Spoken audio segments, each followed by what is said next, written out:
ndeysaan Adama Fall góor na ma Fall góor na ko sonn waaye doon góor a ko jafe moom amul fit la yàlla moo ñaalewul te yaa ngi bëgg wax Unku Sonko Unku Sall. téléphone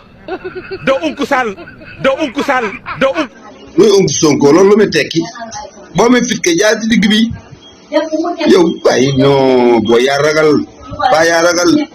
waaye nag góor guy jooy te kenn dumoo la foo jëlee fit. Dakar boo tey li nga tiitre dara baaxu ci man waxuma ne Diomaye Faye j'ai dit le président de la République Bassirou soxna Bator. ah daanuñ la waxal. waaw ba Dakar boo dama ko waxal dinaa ko. Adama Fall da ngaa judduwaale wut fit muñal sax xàngeeku nit bi yëpp yéen da ngeen a ruux bi yàgg ruux ngeen bi yàgg yéen ruux ngeen bi yàgg cim ngeen ay góor ñun 1000 nangam personnes la ñu jàppal 1000 nangam personnes la ñu jàpp si ñun rey 80 nangam personnes ñu continuer di xeex ban nangu nguur gi ci yéen kenn lañ jàpp ci yéen ñëpp ngeen bàyyi yéen ñi daw dem seen yoon yéen ñi sax daw nañ génn réew mi yéen da ngeen di góor bu ngeen mënee kaas ak libéré diw bu ngeen ko mënee toog leen xaar tuuti li ci kanam doo di bët de